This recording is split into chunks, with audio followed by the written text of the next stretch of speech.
Hello दोस्तों, zero lab में आपका एक बार फिर से स्वागत है। आज के वीडियो में हम लोग हिकविजन के ईडीवीआर का रिव्यू और टेयर डाउन देखने वाले हैं। अगर आप भी अपने घर या ऑफिस में एक कम कीमत में सीसीटीवी कैमरा लगवाना चाहते हैं तो ये आपके लिए बेस्ट ऑप्शन रहेगा। हालांकि बॉक्स में एमआरपी 9900 है, लेकिन ऑफर में ये आपको 4200 का अमेजन पर मिल जाएगा। इसका जो बाई लिंक है वो मैंने वीडियो के डिस्क्रिप्शन में दे दिया है। 8 चैनल का ये ईडीवीआर जिसका मॉडल नंबर DSE08HGHI-XB है। इस ईडीवीआर में आप 8 एनालॉग और 2 आईपी कैमरे ऐड कर सकते हैं। यहाँ पर सील लगी है, चलिए सील को कट करते हैं। यहाँ पर मैं आपको बताना चाहूँगा कि हिकविजन के इस ईडीवीआर में आपको अलग से एचडीडी यानी हार्ड डिस्क नहीं लगानी है, क्योंकि इसमें एम्बेडेड एसएसडी पहले से ही लगी हुई है। बॉक्स हमने ओपन कर लिया है। चलिए हम ईडीवीआर को बॉक्स से बाहर निकालते हैं। यहाँ पर आप देखेंगे ये जो ईडीवीआर है ये बहुत ही कॉम्पैक्ट है साइज में। इसका जो डायमेंशन है वो 6x4x1.8 इंच है। इस ईडीवीआर की टोटल बैंडविड्थ 72 Mbps और इनकमिंग बैंडविड्थ 8 Mbps है।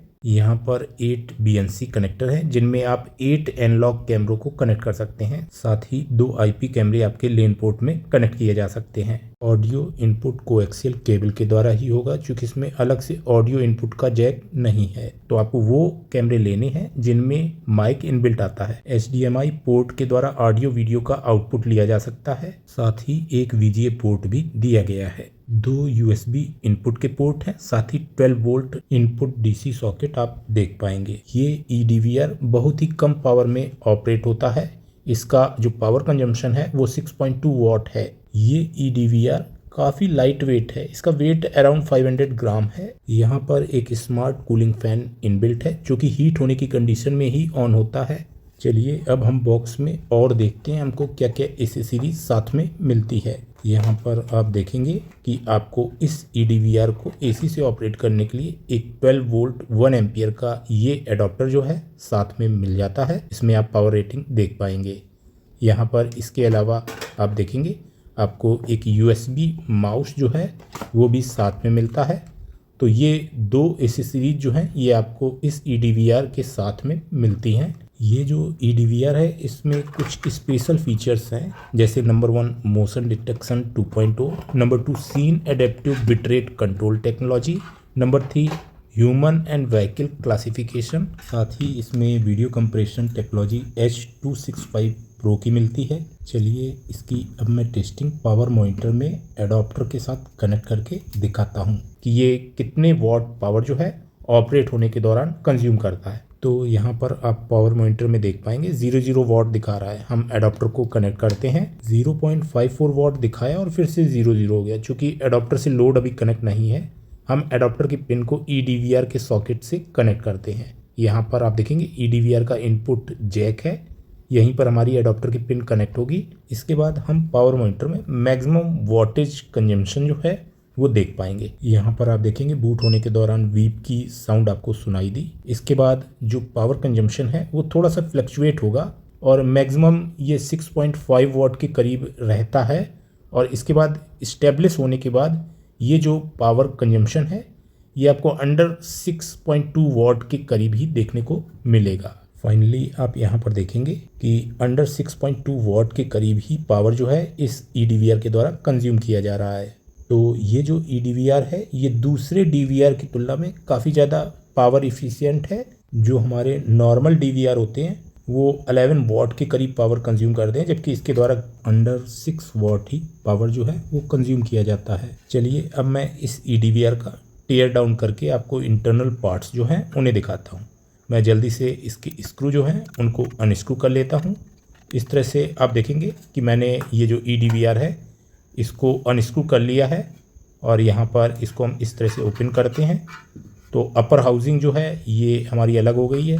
यहाँ पर आप देखेंगे इसका मदरबोर्ड जो है ये आपको दिख रहा होगा, जिसमें आप देखेंगे काफ़ी सारे SMD कंपोनेंट्स जो हैं वो लगे हुए हैं। क्योंकि ये जो ईडीवीआर है इसमें अलग से हार्ड डिस्क नहीं लगानी होती है, इसलिए इसका जो स्पेस है उसे बहुत ही अच्छे से यूटिलाइज किया गया है। हाउसिंग बिल्कुल पीसीबी के साइज़ की है, जिससे कि इसे कॉम्पैक्ट बनाया जा सके। साथ ही इसमें पीसीबी के अलावा कहीं भी आपको हाउसिंग में कोई भी स्पेस देखने को नहीं मिलता है।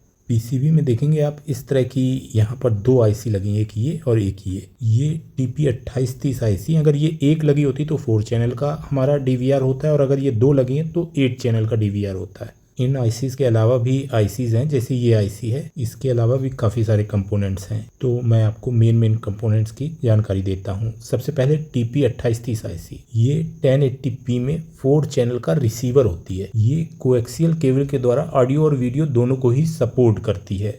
इसके अलावा यहाँ पर आप देखेंगे एक और आईसी है, वास्तव में ये रैम आईसी है, जो कि 4 गीगाबिट SD रैम DDR3L है। ये जो रैम है ये सैमसंग की है और K4B4G1646E यहाँ पर प्रिंट है। तो ये हमारी eDVR की रैम हो गई। इसके अलावा आप यहाँ पर 2 हीट सिंक लगी हुई देखेंगे। इसके नीचे वास्तव में हमारी SSD जो है उसी की आईसी इनबिल्ट होगी।